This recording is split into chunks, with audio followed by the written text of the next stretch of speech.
This is Governor Bobber. I like good day, doctors. George Allen here. Good day, doctors. Hey, this is Governor Chris Christie from New Jersey. Good day, doctors. Go! You're watching Dr. Politics.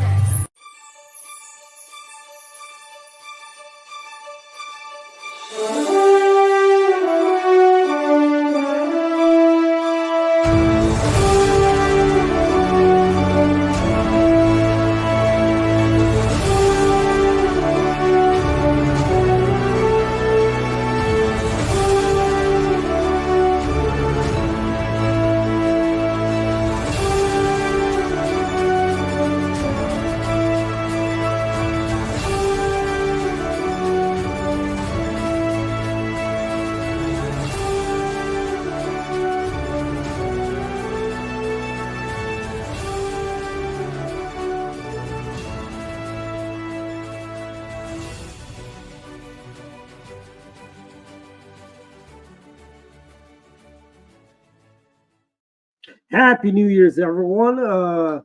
Hope everyone had a nice holiday, well rested, and I know I was. Caught the show, a little bit of the show last week, by the way. Yeah, I know, we saw that. And people do prefer the what do you call it, the small talk, so to speak. I'm back from Florida to snow and ice and cold. I don't know what I was thinking. You guys make any New Year's resolutions? Where in Florida were you? Melbourne. Okay. And so you guys do any? So we're a year and 3 days without M&M's, peanut M&M's. It's been a year, 3 days now. Yeah. So I was thinking about that today, Dwight, because I was reading an article about the skyrocketing price of cocoa.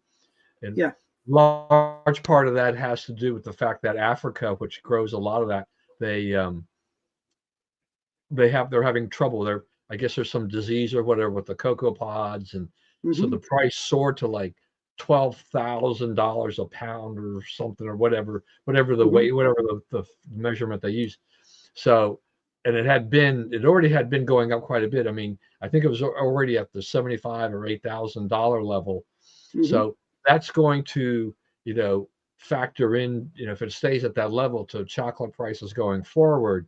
And it's like, so those M&Ms you gave up are going to, unless something happens dramatically turns things around, it's going to, your beloved M&Ms that you've now given up would have been costing you a whole lot more. You wouldn't be able to hold up a bag and say, you know what this bag costs? Well, I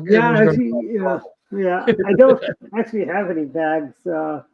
But I tell you this, I did stop off at, Pino's on the way down the place. You and I stopped off at years ago, went to North Carolina. Pizza wasn't that good. Not as good as it was back then. And I was the first one there, so I got the freshest slice too. Maybe that's what it was, because I got the whole pizza last time, and this time it's just a slice. But so did that. What was Craig referring to? He missed you at Mama Lucia's last night? Yeah, I didn't go last night. I had to do a bunch of stuff, work-related stuff, employee stuff that I should have had done at the end of the year. It's just because it's a two-tier process in evaluations. They do a self-eval, and then I do an eval. And many times I just agree. And I just had to, but it takes time to type agree on everything. I am shocked that you missed a pizza in politics. I know, but don't worry. Oh, next Thursday is a very important day in America. It is President Nixon's birthday, and we are planning to get together. Dave, you should come on out for that if you've got time.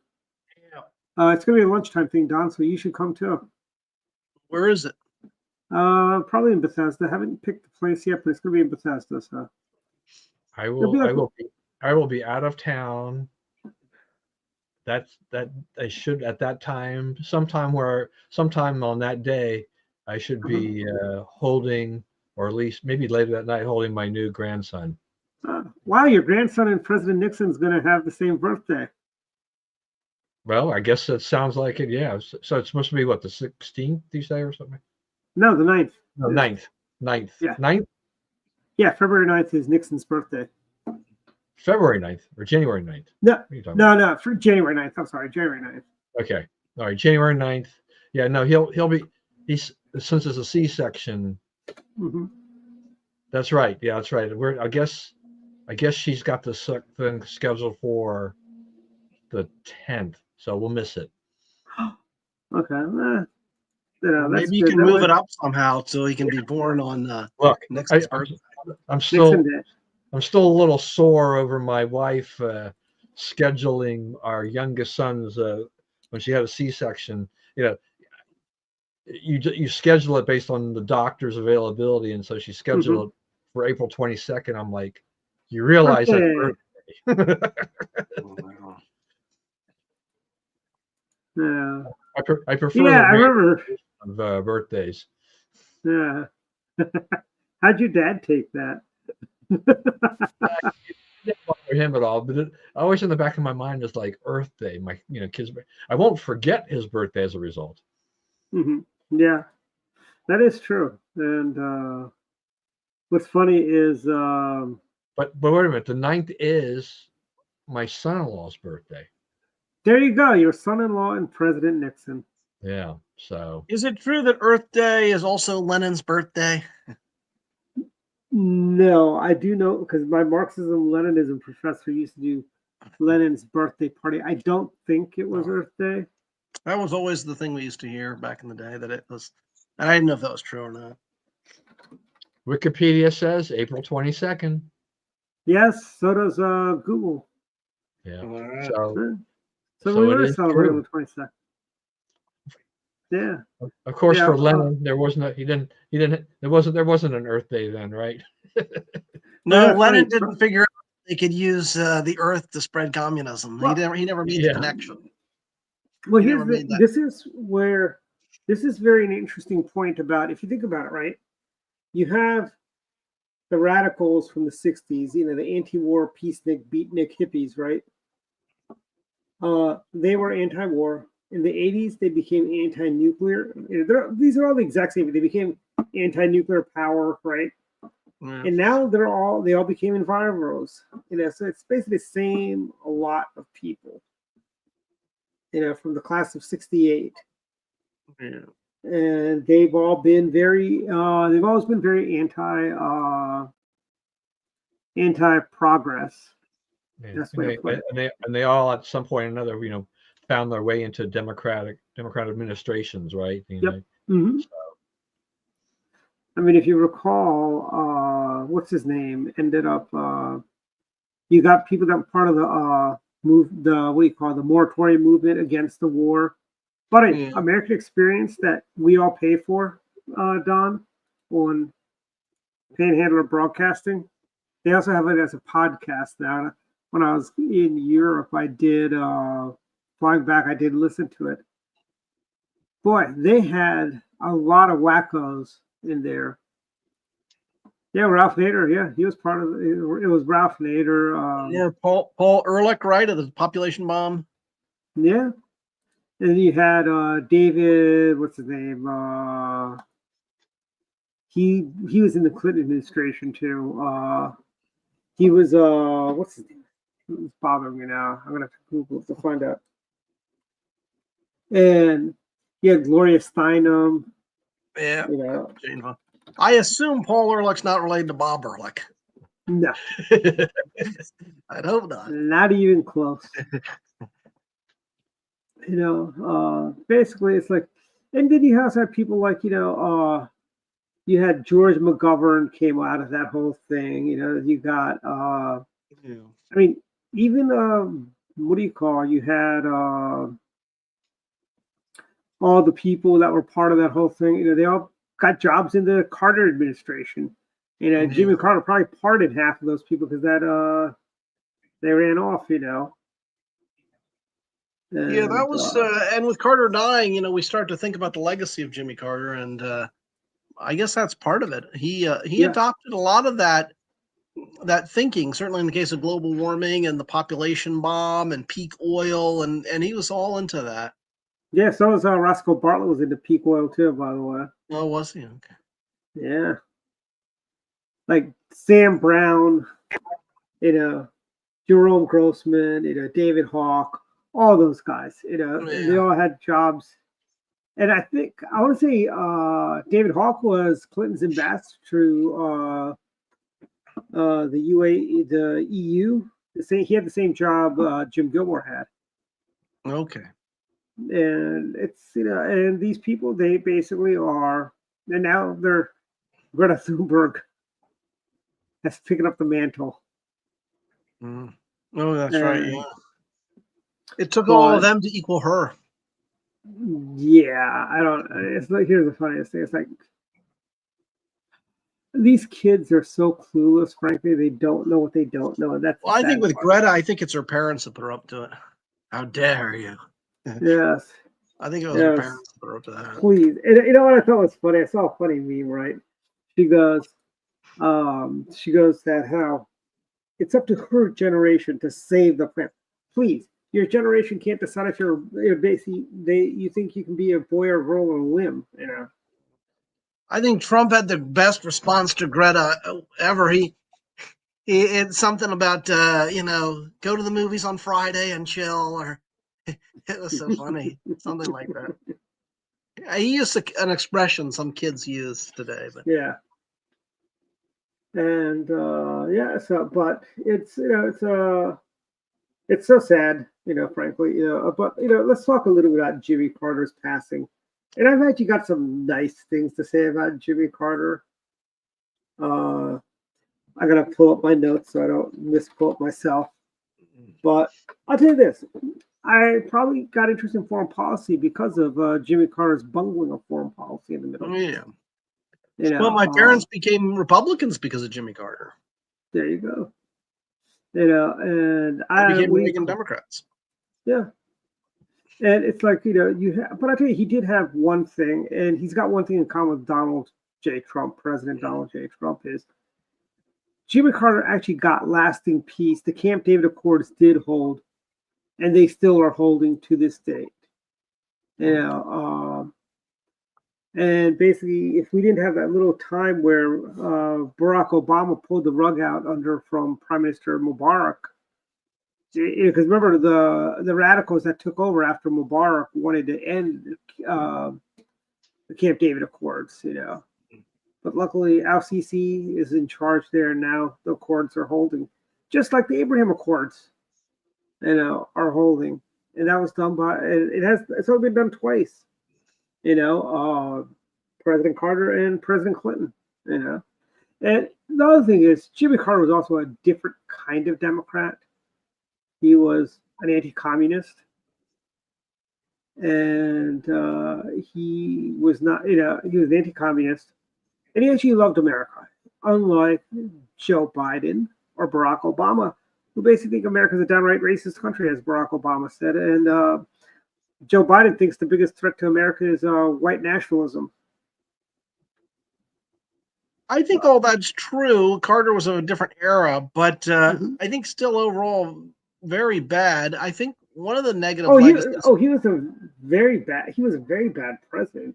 And I think one of the worst legacies. You talk about the positives about the Camp David Accords, but then remember the negative in terms of Iran, losing Iran, and then that really helped to bring that was because Jimmy to power in the Middle East, because then when they took Iran, that fueled the others. And that's because Jimmy Carter pulled the rug out from the Shah. Yeah, that's right. The way Barack Obama did that to Mubarak, And it was it's kind of a naivete, because I understand he's for human rights and all, but it's like it's not thinking it out. It's like, the Shah's bad. He has a lot of problems, but then think what'll come after him. By the way, Jimmy Carter was kind of like the catalyst for that. I want to say he was in Iran and he toasted the Shah as a great humanitarian and human rights. And that's what really set off, because, the Shah was, he was a good guy. He was our good guy. Yeah. Did he have to crack a few eggs to make an omelet? Yeah, and he heads, did. yes. Yes. You know, Wow. and as a result, the people didn't like it when Jimmy Carter. I mean, if Jimmy Carter just showed up and said, "Hey, the Shaw's a good guy," and just kind of stay away from that whole human rights stuff, I think it would have been, would not have been the same level of. I mean, I think the radicals would have eventually taken over, but I think it would not have happened as quickly. Yeah. And and our good friend AJ Cook, Don, his dad was one of the hostages. He was the youngest Marine in Iran. But yeah, so I mean, I'm seeing liberals. I can say, you see, this is what I say. We're better than they are, Don, because we do say nice things when they die. They can't bring themselves to say nice things when our guys die. Like, what do they say when Reagan died? Oh, he's turning around with a golden brown now. Or when Jerry Falwell died, oh, he's turning toasty brown probably now in hell. They probably said that about George H.W. Bush, except for they probably said that about him too. Yeah. Well, the thing about the compliment, he left office. I was a little kid, but he was very unpopular when he left, and I think a lot of people don't realize how unpopular he was. Oh, he was. I mean, he did. I had well, the thing is, he then tried to rehabilitate himself, and I think that's what he did over the following 50 years, and it was all done to rehabilitate himself. I'm not saying that he's insincere about it, but I think that was part of his attempt to rebuild his legacy. And the thought that, people say, well, he's a good man and a Christian and all. Yeah, I agree. That's nice, but it's still sort of underwhelming because, I mean, you'd see lots of good Christian men. I'm not sure if this is true or not, but go. somebody told me he was also pro-life. I don't buy it, frankly. But no, he wasn't. No. No, I don't think he was. But still, he was the last pro-life Democrat. No, he wasn't. He wasn't pro-life. No. The last pro-life Democrat was Governor Casey Senior of Pennsylvania. Or that guy from Ryan Lipinski. Was it Lipinski, the congressman from Illinois, that was actually pro-life, and they voted him out? Yeah. So yeah. But there's that, and then there was also the handling of the economy was bad. His management style was bad. It was very micromanaged. He didn't really have the sort of that leadership vision. And he was also very prone to groupthink. Yeah. The rescue mission in Iran was a result of groupthink, Yeah. And he waited too long to decide on that rescue mission of the hostages, Yeah. And that is that's basically, like if you're going to do a military strike, you got to do it right away. You can't wait. I think what was it? The hostage rescue, was that about 2-3 months after or 4 months after it happened? Yeah, I think Don, so. do you remember? Yeah, something like that. Because that was, by the way, that was also a special report that came on at 6 a.m. back then, and it preempted Captain Kangaroo, by the way. Just saying. Yeah. Because Captain Kangaroo used to come on before the CBS, because that was back before local news did a morning news program. Yeah. So basically, Captain Kangaroo was preempted by the bungling of the hostage rescue mission. But, I mean, like I said, Habit of Humanity, like Jimmy Carter or hate Jimmy Carter, it's actually not a horrible charity, frankly. Building homes for, people without homes, it's not a bad thing, But and about his post-presidency is that questions whether he's a good post-presidency. Some of the things he did really kind of made it tougher for his successors because he might have been freelancing a bit. And I remember in the lead up of the Iraq or the Gulf War, Bush was trying to build up his coalition to get Arabs on board. And Carter had a op-ed, I don't know if the New York Times or the Wall Street Journal, but he basically was trying to undermine him. He said, no, the Arabs should go their own way on this. They shouldn't give in to the United States, basically. So it's kind of like conducting his own foreign policy. Oh, yeah, like John Kerry. And I would also say that Clinton had problems with him, too, because remember, they're sending Jimmy Carter off to North Korea to negotiate. And some argued that Carter overstepped his bounds there. So many years ago, I forget exactly what he did. But I heard we were going to send Jimmy Carter to Baltimore to make sure the elections were legal and free and open in Baltimore City. I heard that they were going to do that too.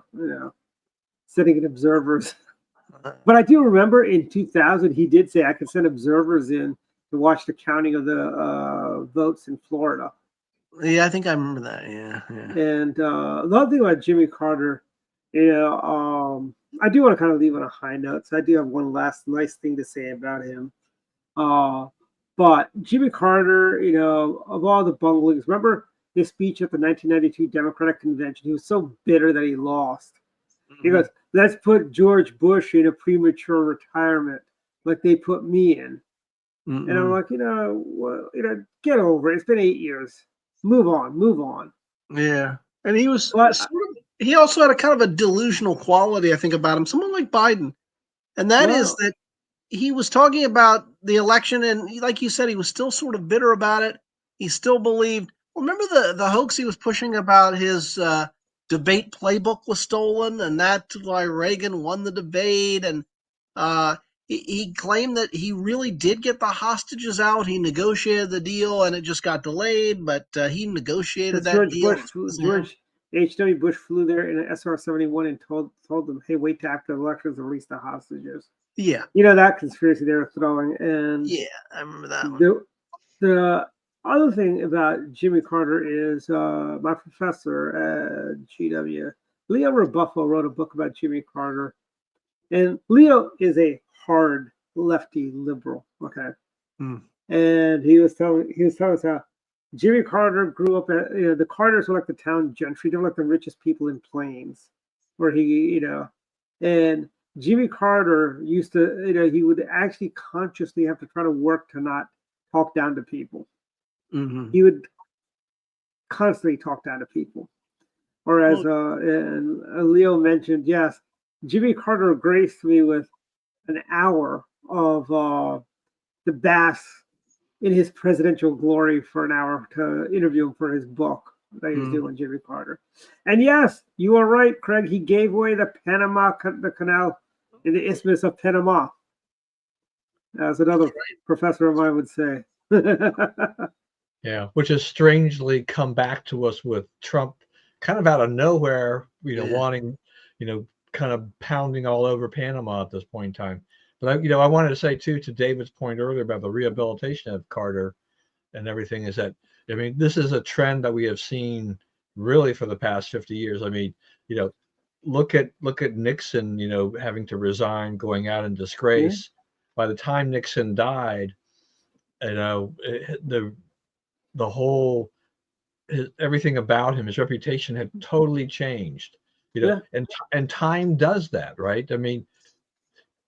Only historians would have to go and pull up, say, don't forget Jimmy Carter's high inflation, his Malay speech, as you mentioned, the whole Iran, put on a sweater, the oil crisis, all of these things, having lust in his heart and all this stuff. But that gets totally kind of just pushed aside by a post presidency that there are forays into foreign policy, as has been mentioned here, but it's that Habitat for Humanity, probably one of the biggest drivers of his post-presidency. He turned Habitat for Humanity from a small organization to a huge organization. He was out there with a hammer and nails, and he was out there helping build houses. He was doing those kinds of things.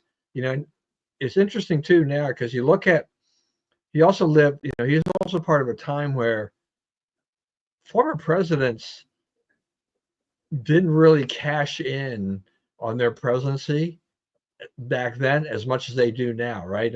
Look how much money, Obama. Bill Clinton. It started with Bill Clinton. Clintons and Obamas are probably the two biggest, right? For that. And then there's now, even for failed Kamala, there's reports about, book deals, but the book deals have to be a tell-all. If she's not going to tell all, the publishers may not want to give her a book deal, but they'll be willing to pony up a lot of money if she'll give us the inside skinny on what happened in administration. I wonder if the book will be written in a series of word salads. Probably will be. She is going to have a ghostwriter or a big, some editor that's going to have to try to make sense of everything. Yeah. But I hope she does the recording for the audio version of the book, like Hillary did for her book. She Oh yeah, did her.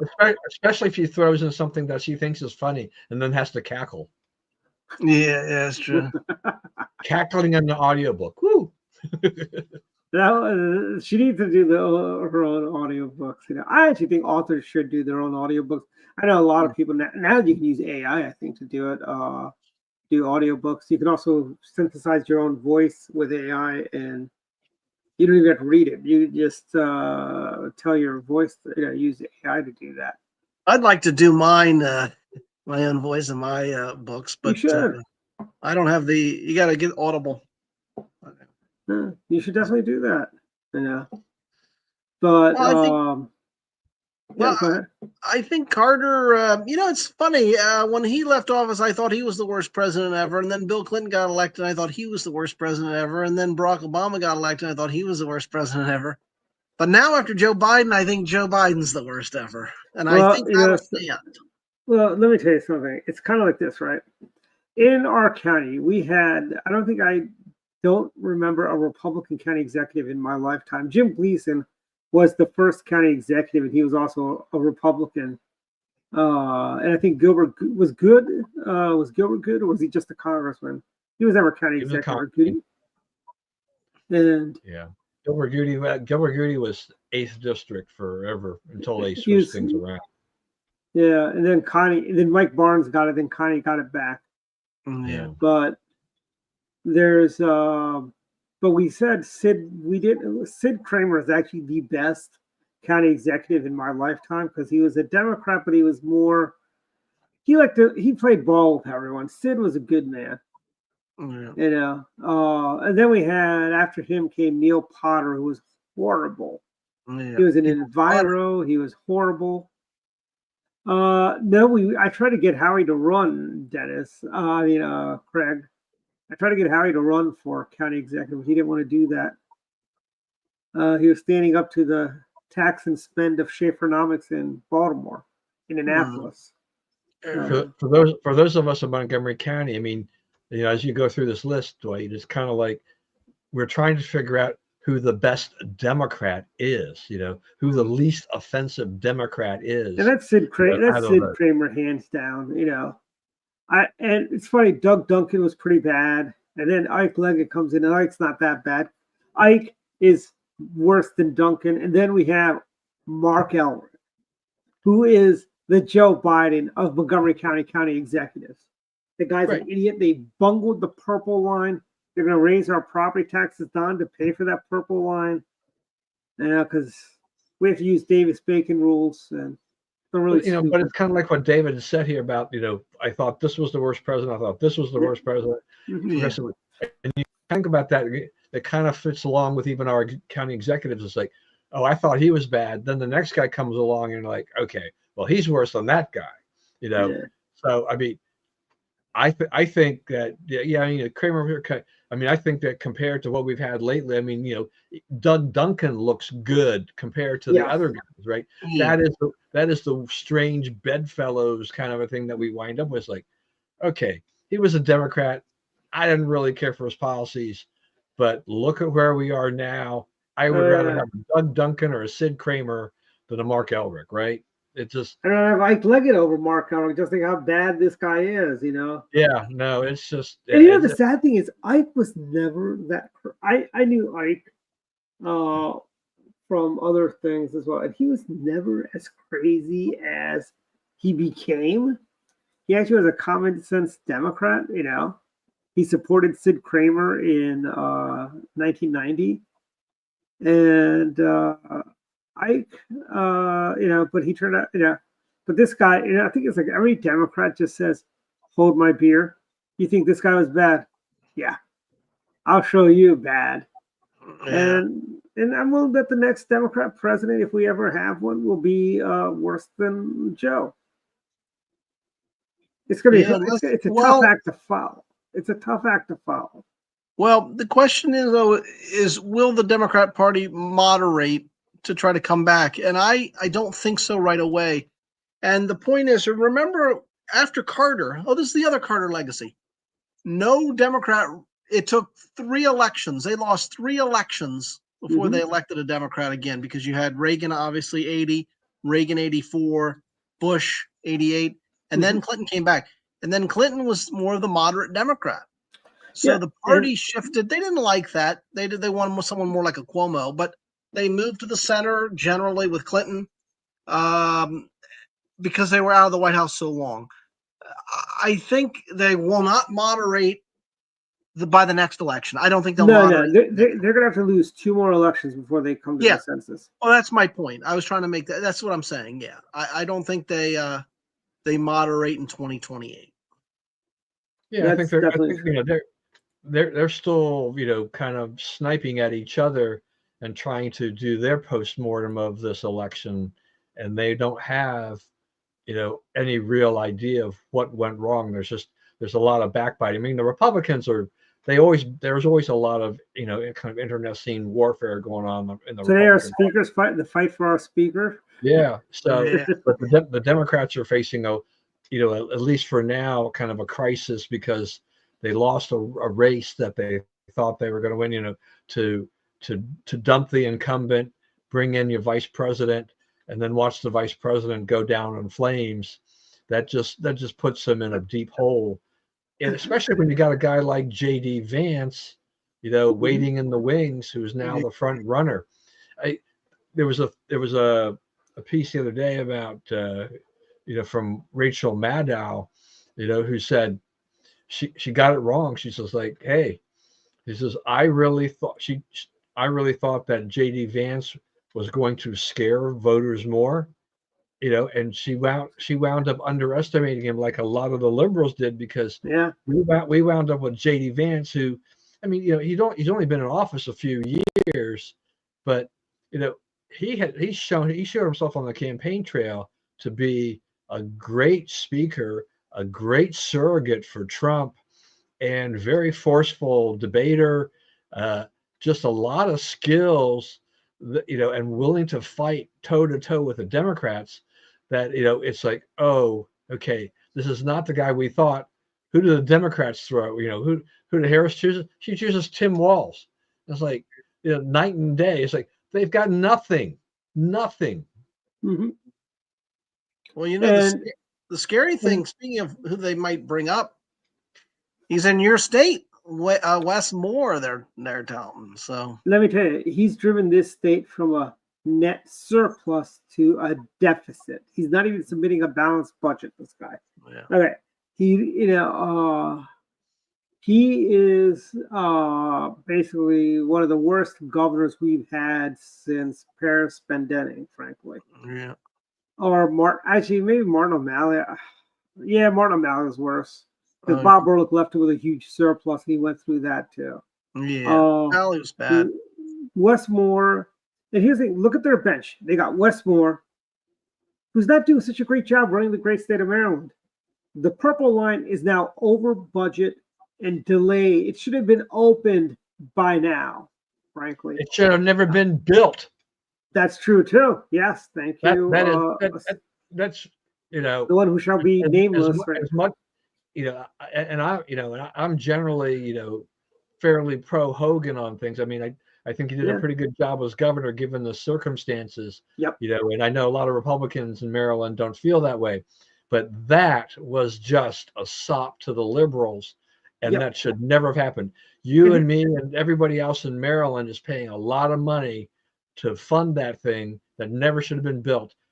And look at, especially now after the pandemic, the way that even if you have returned to office, the thing is that commuting patterns and things like this have changed. And who is this going to benefit? This is never going to even come close to bringing in any kind of decent revenue. It is, it's going to be like a lot of other light rail systems, which is just that the kind of the poor, the homeless will jump on these trains and they'll ride them unless they get caught for nothing in the meantime. And the system will just run deficits from here to eternity. You know, I mean, Larry, that was the worst. And since the cat's out, this is the worst thing Larry Hogan did. yeah, Is absolutely. the worst, And he the didn't have to absolute do it. worst I thing. mean, it had been out there. You know, unlike Bob Ehrlich, who got the ICC built, Yes. you know, had the courage and conviction to do that, something that we need and is working. Yes. Hogan did exactly the opposite. There was this purple line out there, and he could have just let it be. Yeah. And he And didn't. why Didn't do we need a connection? By the way, I can get right now from New Carrollton to Bethesda without the purple line. Why did we need this purple line?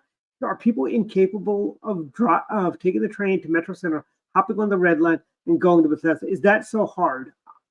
I mean, I find it hard to get over to Tyson's on rail. Why don't we create a gold line that connects Montgomery County to Tyson's Corner, so we don't have to go through the city and transfer. You know, this is this is the absolute worst thing. You know, and this is probably, and he killed the red line in Baltimore. He could have killed the purple line just as easily, and he could have taken the money we spent. You know, the other part of it is too, from a tax base, as far, you have, in order to build this purple line, like in Bethesda, which was by Ames' former office, down in Silver Spring, over by East West Highway, 16th Street, they had to wipe out a bunch of businesses. Yep. They took away the livelihood of a lot of people to build this white elephant, or and it gets purple elephant. Worse than that, I had to go jump off the Beltway because it was closed. This is, I think, after Thanksgiving or before Thanksgiving. I think it was after Thanksgiving. I had to jump off to go up University Boulevard, through Langley Park, through by the University of Maryland. You know how I thought my wheels were going to fall. That's how bad those roads are over there. Our friend Liliana, I think her axle broke driving those roads, and she goes to, over there in that area, and she, from going to school, and her axle broke as a result of that. I think I do want to know, for the fact that we pay so much money in taxes, and thank you, Martin O'Malley, for giving us a permanent annual increase in the gas tax. Yeah. It's like, okay, so where is that going? Because our roads are not getting any better. Oh yeah, and this is over there is self-sabotage. That's the purple line coming up University Boulevard over there. That's causing all that. I think Angela also Brooks needs to pay for Liliana's, buy her a new axle for her car, frankly. It is just outrageous, that she has, we're talking about a college student, and because of the incompetence of her, Westmore, Prince George's County, and that damn purple line, which nobody wanted, nobody was asking for it. And I hardly doubt people were going to go and protest Larry Hogan for killing the purple line. Nobody wanted it, and it's there. Yeah, just a bunch of whiny liberals, kind of the people from the whole, Neil Potter area. Is like, we have to have all this mass transportation. It's like, yep, exactly how many people do we expect to ride this? Metro does not, cover anywhere near its cost. It requires a heavy subsidy from Maryland, DC, and Virginia to operate. Okay, so, and until recently, they weren't even enforcing the fare jumpers, the gate jumpers, so to speak. Yeah, no, I mean, it's just, mass transit. I understand. I don't know. I mean, my ideal of mass transit, though I don't know what the numbers are in terms of whether or not it covers their cost, because though I don't imagine it does, but in Japan and South Korea, they do a magnificent job with mass transit, either with trains or with rail, like Metro Rail. Their subway systems are incredibly efficient and relatively inexpensive.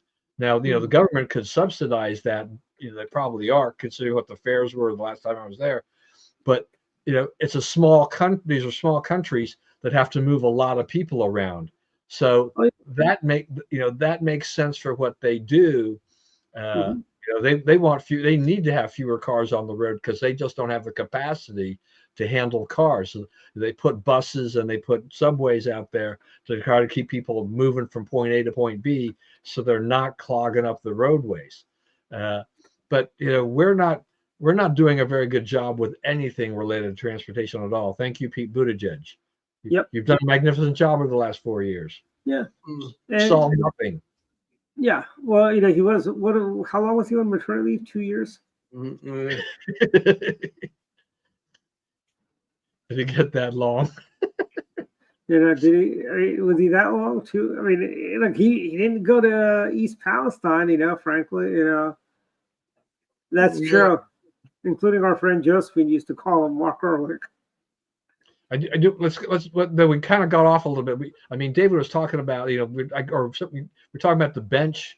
You were mentioning Westmore. I mean, who else wants in? Probably Gavin Newsom. Another governor of another failed, blue state. Maybe Tim Walz will run. Tim Walz may run. That would be an absolute nightmare. That's a gift. I mean, the thing is that bring these people on, because if J.D. Vance is the front runner, or if Ron DeSantis is up there, I think we're still in great shape against those people. Gretchen Whitmer, I guess, would be in the pool. I think she has some aspirations, but also, they don't have much. Yeah. And then you've got you also have waiting in the wings is AOC. Yeah, that's really a long shot. And Bernie. The squad went backwards during this election, right? Yeah, and if Bernie's still kicking, he'll run in 4 years. If he's still playing tag with the Grim Reaper, he'll run in 4 years. I think we got Westmore. Who knows? Martin O'Malley may decide to throw his hat in the ring. And he can campaign on. Hey, the state of Maryland was better. It took me longer to blow through Ehrlich's surplus than it took Westmore to blow through. And Martin O'Malley's another one. Hillary, if she's still kicking and playing tag with the Grim Reaper, she might win. I mean, she might run again. I think Hillary's done. She's already had her time. They and the party, the Democrat Party, is, I think, what they really want to do, and this is where like a guy like Westmore kind of fits in maybe a little bit better, is because they're looking for younger people, And look, I mean, despite the fact that I think he's a terrible governor, he does have some charisma, right? Which can go a long way. And I mean, Bill Clinton had a heck of a lot of charisma, and as far as I can tell, Westmore could be Bill Clinton-ish as a politician, and and can then find a way to cover up for his deficiencies as a governor while he's racking up deficits. It costing us more money. I mean, we've all just a lot of us have gone through year number 1 of the property tax reassessment, and it was a doozy. Now I know roughly what I'm facing for the next couple of years in property taxes, but I keep thinking, like, where's my property tax relief? Because all this is doing is giving the Democrats more money to spend, because they don't know anything about cutting. But this will be a prime opportunity for the county council to come in there and say, we'll trim the property tax rate to give everybody some relief. You can thank Will Jawando for that, because Will Jawando killed the bill that would have given some tax relief to Montgomery County seniors, because he said, there's too many white people that are whites and Asians that are going to get benefits from this. And Hispanics and African Americans are not going to get benefits from this. And thank Will Jawando for no tax relief, Montgomery County. You voted for him. You could have had me as an at-large councilman, but no, you voted for him and that idiot Evan Glass, who's the most memeable councilman in America.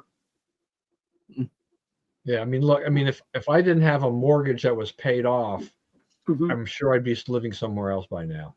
Oh, yeah. Because I couldn't afford both a mortgage and the property taxes as they've gone up over the years. And just in case people have forgotten who Evan Glass is, This is Evan Glass. Yeah, your favorite picture of Evan Glass. And, after he raised our taxes, he went to Ocean City for ice cream. Mm. So let's talk a little bit about what happened here with with Mike Johnson barely squeaking by today. I was relieved, to say the least. I was worried we were going to run into a Kevin McCarthy situation, which is just not helpful at all with the Republicans. And there was a lot riding on this. I mean, you've got Trump returning to office. Mm-hmm. You need to certify the election, and you've got to start getting the legislative agenda together. And you can't be spending a lot of time, fussing about the speakership at this point in time. And, I mean, Trump's endorsement put him over the top. No doubt about that. I am hoping somebody primaries Tom Massey, though. I do too. Yeah. Thomas Massey. Jim Bunning used to represent that district. Tom Massey, you're no Jim Bunning. Yeah. And Bunning. I mean, Massey's just sort of one of these gadfly no types all the time. But he's a libertarian. He's not a Republican. He's a libertarian. Yeah. But the other thing is, the problem for us is the margin's so small that it's hard to, because you can't really lose any. And I think coming down the road, we're going to need Democrats really to get things done, because you'll have enough hardcore no's that. Newt Gingrich's line is that there are people that wake up and say, okay, the answer is no. What was the question? So I think you have a lot of people like that. Yeah, I mean, the Republicans need to win all 3 special elections to replace the guys that Trump nominated to the positions. So they've got it so they can maintain their majority. Yeah. It's still, as you said, it will be slim, but they have very little wiggle room on this. This is going to require a mammoth effort to try to hold this coalition together. And I don't know if the Freedom Caucus, is going to play ball. This is going to be a rough time. I mean, being the speaker, this is a hard job in today's environment. I mean, the Freedom Caucus needs to kind of get with the agenda. Frankly, it's kind of like Karl Rove once made a comment. He goes, we've had Bill Clinton for 8 years. Every now and then, you guys take out your rifles and fire a shot at the White House.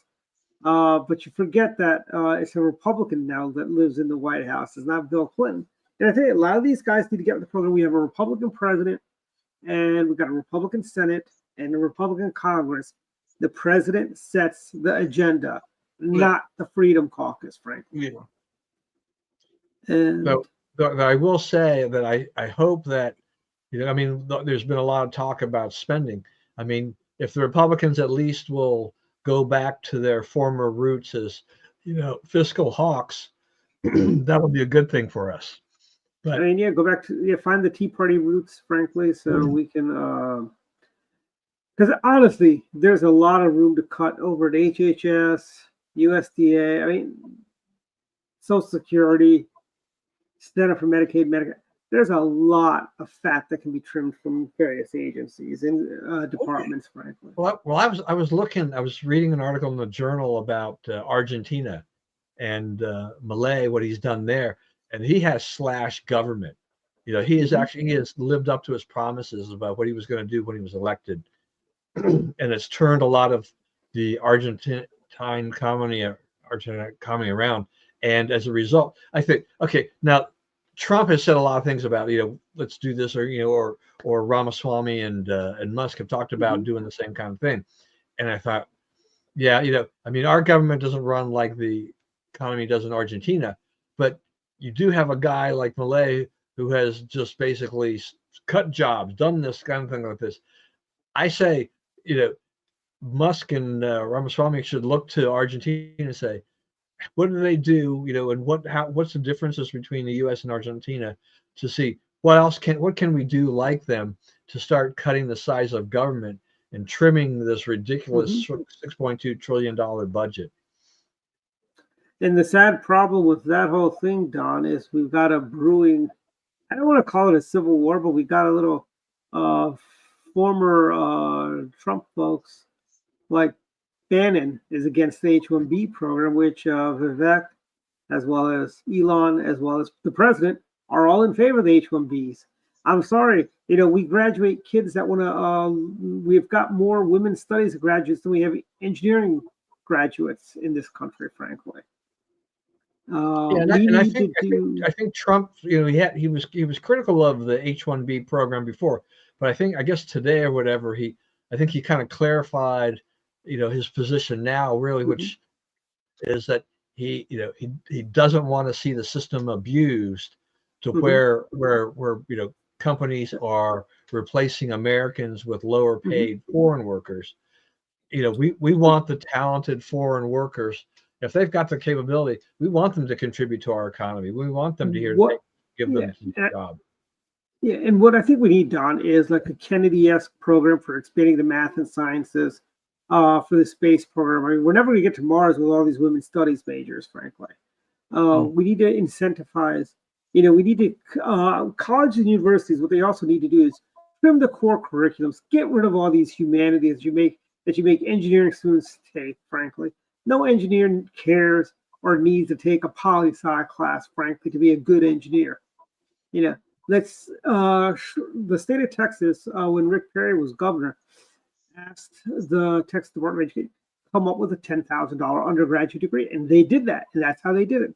They got rid of all the core things like taking a fine arts, taking a women's studies class. That's all gone, and that's what we need to do. We need to encourage kids to go into the STEMs, science, technology, engineering, and math, frankly. So we can have engineers, so we can develop, we can have Americans work for SpaceX and NASA and all the offshoots. Because if we want to, one of our goals, which is to get to Mars, we're not going to get there without doing that, frankly. Just like we would never have gotten to the moon if it weren't for expanding the math and sciences, frankly. And that's what we need, frankly. And H-1Bs, and it is abused more times than less, and we also need to kind of tighten H-1B practices. I think it should be, because people are using H-1Bs for bringing in servants and stuff like that too, which I think that's that is abuse of the H-1B system, frankly. You need, and then there's some horror stories also about they bring these people over from the old country as servants in the house, and they lock them in the house, don't let them go out, don't let them talk to other people. And there's stuff like that that is also happening, which needs to kind of be looked at as well. But that's, transitioning a little bit. We had a terror attack in New Orleans, which now they're saying it wasn't a terrorist attack, the FBI. And then we had the Vegas bombing. Buddy, how about that Cybertruck?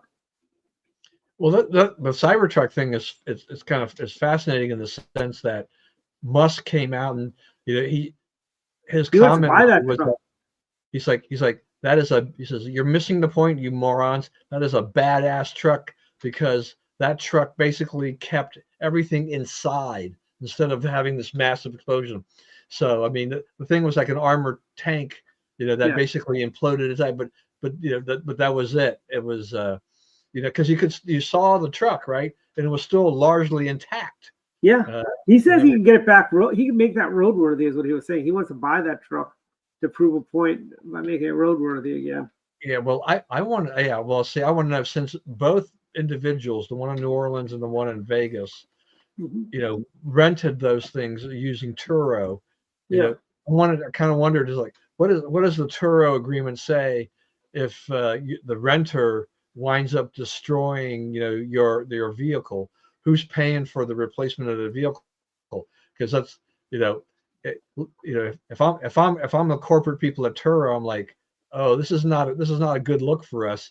Is that we've been involved in two major incidences. New Orleans, they just failed. By the way, how old is that chief of police there in New Orleans? Was she 100? 65 or 75 or something?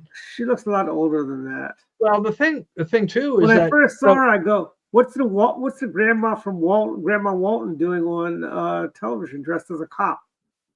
so you know we've seen this on Capitol Hill, right? We've seen the bollards. You can Yeah. have them to go up and Yep. they go down, right? That for security measures. Mhm. That has been recommended, in New Orleans, and they didn't. They decided not to use this, but apparently they also have, those other things. Those other metal things that come up. They look like little ramps or whatever, and they Yep. come up. I think they're called archers, and they have those, but they didn't use those either. And that chief of police is like, I was unaware we had those. So, but we'll Well, put them into place now. It's like, I've what kind of an operation are you running here when you don't know what kind of security equipment that you've got to prepare for this? I mean, you need to do something. I mean, the recommendations have been made long ago about you've got to make sure that you take care of this, these areas, and they didn't do it. They complete failure on their part. Yeah. She's got to go. As one who's driven Interstate 10 through New Orleans, I know you have Jersey barriers.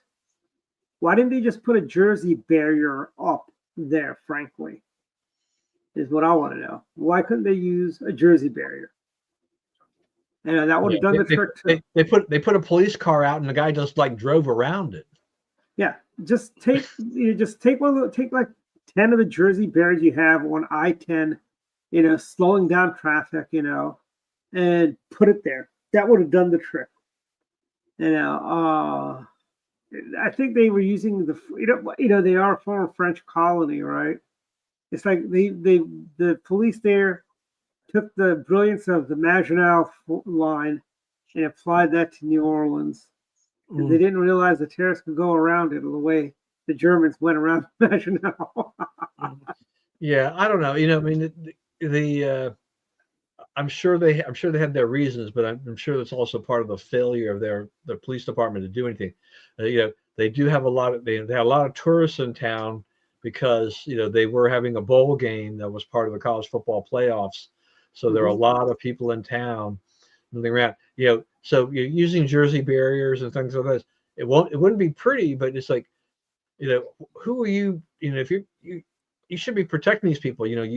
People lost their lives as a result of your failure to protect them by not putting up the proper security measures, taking the proper security measures. That's just inexcusable. Don't they say white goes with everything? So I don't know why they're have problems with ugly, frankly. But I was thinking about our old friend Jerry Cave, who yes. when he first moved down there, Jerry couldn't say enough good things about New Orleans, right? He loved it down there, and before he hightailed it out to South Carolina. That's before he realizes, like, oh, okay, there's actually crime here and other issues. Yeah. Yeah. Well, no, he actually left because his other son had another grandchild, and he wanted to be closer to the younger grandkids. Yeah. But he was also getting kind of sick and tired of just the politics, I think, in New Orleans too. They weren't any better than Maryland. Mm-hmm. Well, you guys were in New Orleans, weren't you? Wasn't the '88 convention in New Orleans? I was in high school then. I wasn't there, but I just wondered if you guys had been to that one. No, I've never done. Did you do a table there for AIM? My first convention was that would have been it was 92 in Houston that was mine. My first and only. My first and only, yeah. Oh, really? For you too? You guys didn't go back to it with a table? I did. No, because I didn't want to pay the price. The price between 92 and 96 like doubled. Oh, 96 is astronomical. Okay. Yeah, because that was San Diego, wasn't it? Yep, that was $10,000. I think is what they were charging for. I don't know, because the way they run that system is that they award a contract to a master vendor who can then set the price, because they promise the RNC a certain amount of money, and that whole thing in 96, as I understand that too, is just that a lot of the vendors had a lot of complaints because the requirements of having to come in early all kinds of garbage about all that stuff. So I never went back because I thought, you know, I what our goal wasn't to make money at those things, but I didn't want to lose a lot of money by running a table either. Yeah, gotcha. And I know, basically, I think that's where CPAC got their ideas for charging raising their co-sponsorship fees from. Is it now 10,000 to be a co-sponsor at CPAC? It used to be like, I don't know. I think about that once in a while. I think like I can't even remember used the to be last 2,000. CPAC I was at anymore because it's just like we got priced out and we just gave up. I mean, it used to be $2,000 in 2000. Yeah, I think, Yeah. and I think it hit like 2,500, and then it just jumped astronomically to where you could buy a table, in the exhibit hall for 5,000, and like this is Yeah. outrageous. It's like you don't And- attract enough people to justify that. And the Lincoln Day, their presidents, they used to do two dinners, a Reagan dinner and a president's dinner. Now they just do the Reagan dinner, I think. Yeah. And those tickets used to be they were like 120 tickets for 125 a piece, and I think now they're actually not that. I think it's now only like $200 a piece plus the one. We're talking like 25 years or so since. So I mean, you have inflation. But one thing I've noticed, Don, is that in the era of bought inflation, I noticed on my flight to Atlanta when I went there, the little pretzel bags have gotten smaller than they used to be. They took away my peanuts, which I think, I like those peanuts better than the pretzels. Shrinkflation, as Biden would say. Shrinkflation. Not with peanut allergies. Peanuts are long gone. I know. Can I bring my own peanuts on an airplane, or would I be? They can't. I don't think they can stop you from that. Okay, I am gonna bring a jar of peanuts next time. I mean, I have brought a bag. I do travel with some snacks, including, nuts, cashews, almonds, and stuff like that. So if people have got a nut allergy, tough luck. Are they salted, or you're probably eating healthy? They're salted. Yeah. Oh, good. Oh, good. That's good, because you got to have. I've got a low. I've got a low sodium, so I always tell a doctor. So should I go? You want to just write me a prescription for Pan Am peanuts, airline peanuts? Eat a bag of those a day fix my sodium issues. And that's from running and drinking a lot of water and having sodium issues. We're in extra innings, so we. Oh yes, we are extra innings. Final thoughts time. So let's start with you, David. Final thoughts. Well, I'm going to finish up my column on Jimmy Carter and his legacy, so that'll be up on Substack. Hopefully, I'll do it tonight, maybe tomorrow. Mm-hmm. But otherwise, not looking forward to the snow. I never like snow, and I think we're going to get it on Monday. So maybe we'll get an accumulated. Has it stopped now? Has it stopped outside? I think it mostly has now, but it's going to get colder, and then I think the real snow is supposed to come on Monday. I think. I don't usually watch. Yeah, I think today was just a tease because I looked outside. It's like the roads look fine. Yeah, you can still see the grass, and it's kind of a wet. It's a wet snow at this point. So, but yeah, as you say, it's going to get colder, and if we're likely to get more Sunday night to Monday, I think, and then we'll have a better idea. That's going to be like 8 to 10 is what they're saying, right? 8 to 10 inches.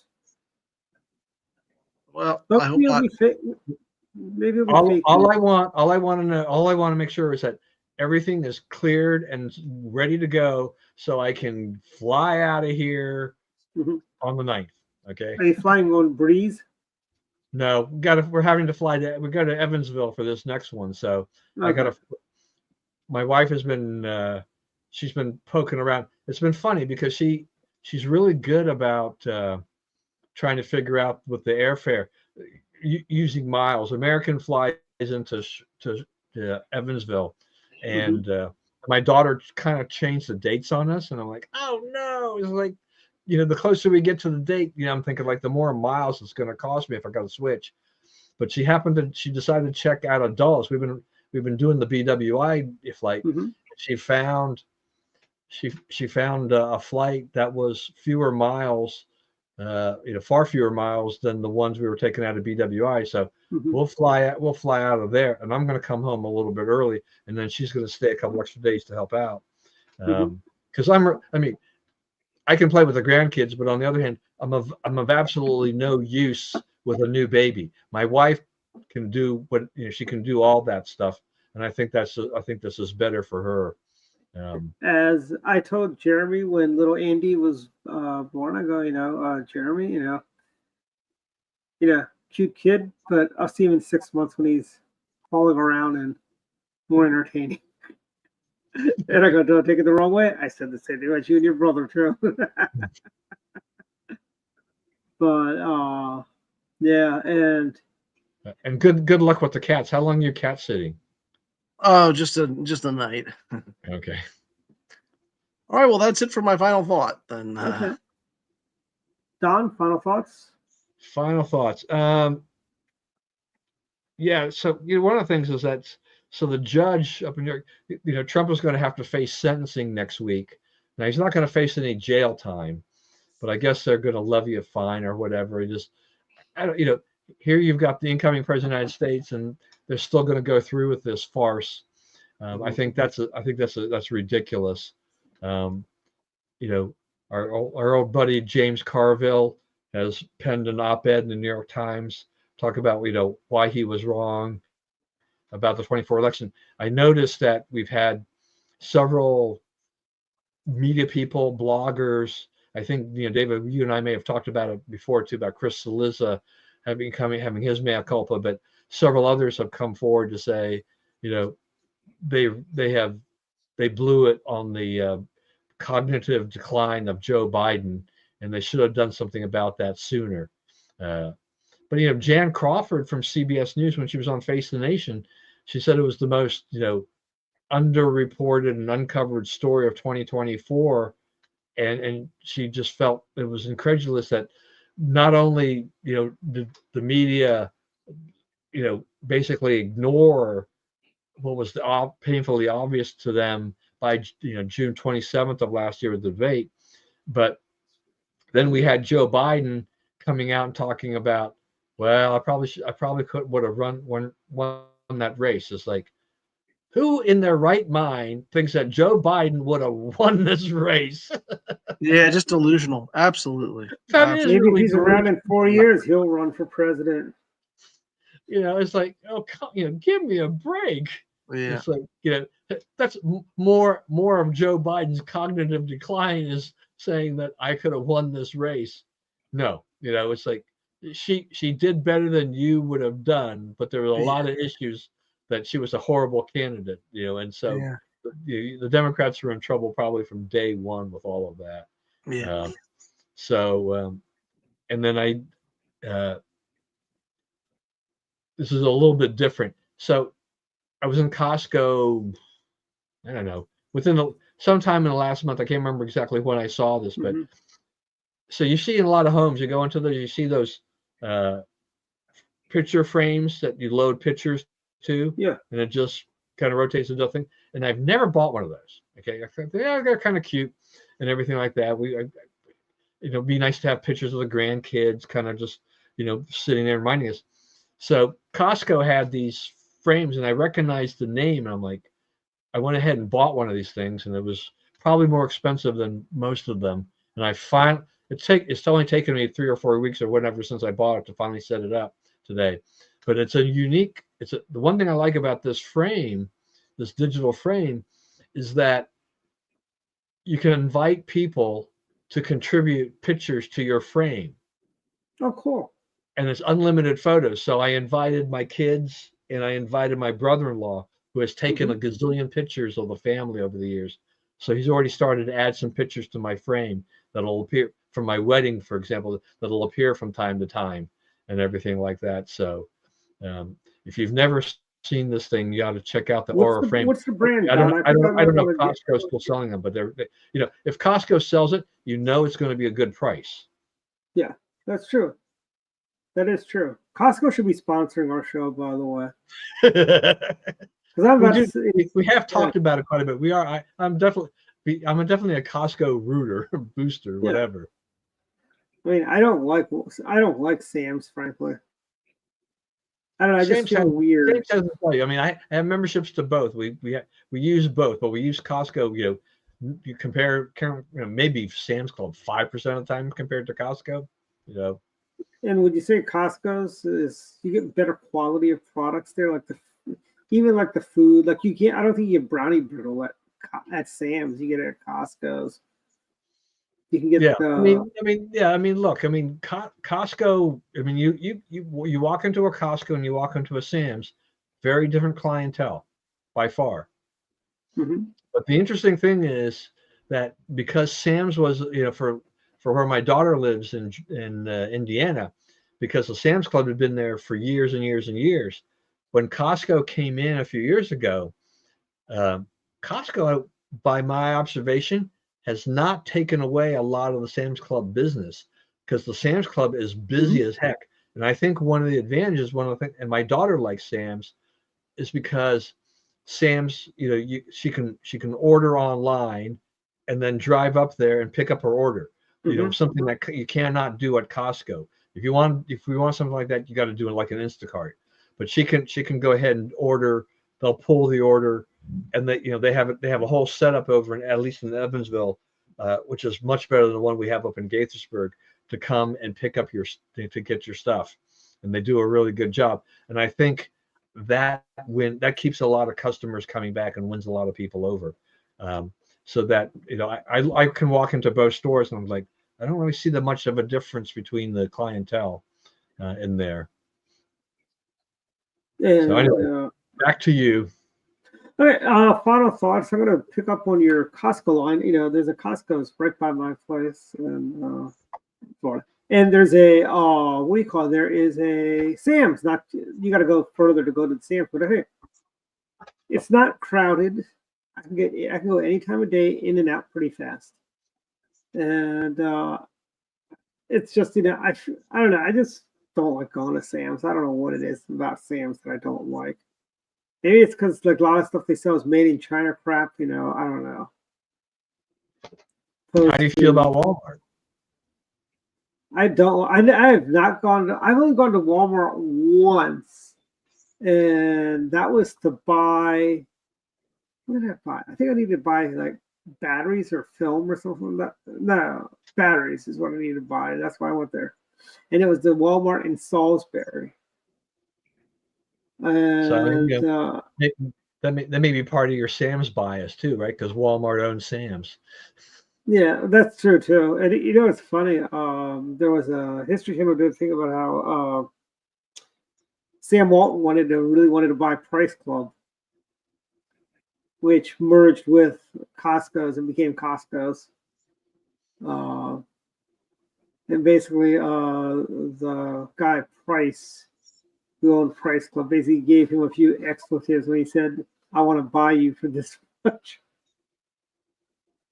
And I think Saul Price. Yeah, Carl Price. Yeah, that's it. Saul. Paul. But the fact is, also, like I tell you, I don't know. It's like Walmart seems like you going in and it's like it's like going to Macy's after Christmas, or after Black Friday. Everything's disorganized. Everything's all over the place, But I did do some Christmas shopping when I was driving down to Florida. I stopped off at the outlet mall in Daytona, Florida, and let me tell you, no crowds. I found parking really easily, and I got in and out pretty fast. And unlike my trip to Buc-ee's in Daytona, where Floridians, you're good people, but pump your gas, park, then go inside the Buc-ee's. Don't pump your car and then spend hours inside of Buc-ee's. I did my, but if you go to Buc-ee's in the morning, it's not that bad. But other One of final these thoughts. days. That's kind of like on my bucket list is Bucky. So I think if we ever drive down to the North Carolina State Party Convention again, which I do want to do this year, by the way, in 2025, I do want to go down for that. We could stop off at the Buc-ee's there. There's a Buc-ee's somewhere along that route. Or we could take a detour, go to South Carolina, go to the Buc-ee's outside of Florence, and then go back up to Raleigh. But I'm thinking about making a road trip and forcing my wife to go with me and visit a Buc-ee's or something. and if you ever drive to Utah, you'll pass several Buc-ee's, by the way. Have you ever done the drive to Utah? Have you ever driven to Utah? No, my wife has, Yeah, but you're going to have to probably take more of a southern route because Buc-ee's is basically kind of a southern, chain, right? So it goes, Texas and all those states down there. There is a Buc-ee's that's opening up in Garrison. Was it Garrisonville, Virginia, or someplace in Virginia? There's there's a couple in Virginia. That they're going to have, yeah. There's one actually over towards Virginia Beach, I think. Yeah,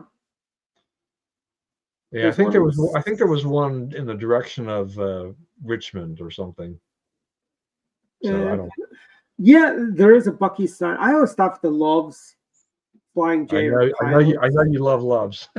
I do. You know what I like about Loves? It's one stop. I get gas, clean restrooms. I can get pizza. I can get Subway. I can get Dunkin' Donuts coffee there if they actually no, that's at Flying J has the Dunkin' Donuts. They have some of the Loves I think no. Loves has coffee, which isn't bad, and so on. So yeah, it's not bad. I do like, and I like Flying J, and I also like Pilot too. But all in all, not bad. So I'm looking at this. It says Buc-ee's, Rockingham County, near Harrisonburg, Virginia. Actually, is the first one. That's pretty close. That's pretty close. That is pretty close. You can just you go to Mass and Nothing, and you can go and stop off there at Buc-ee's. It's supposed to be opening July 4th of this year, apparently. Oh wow, that's gonna be a zoo. Wait till September to go though. Yeah. Hopefully the novelty wears off by then. Yeah. And the news, the inauguration is quickly coming upon us. Next Thursday, the 9th, is President Nixon's birthday. We will be celebrating President Nixon's life and all of his many, many, many accomplishments over the years, and basically, it's a new year, a new start, But have you noticed the gyms are a lot more crowded, Don? Well, my gym is not crowded yet. People haven't come back from vacation yet. Monday you'll see it, yeah.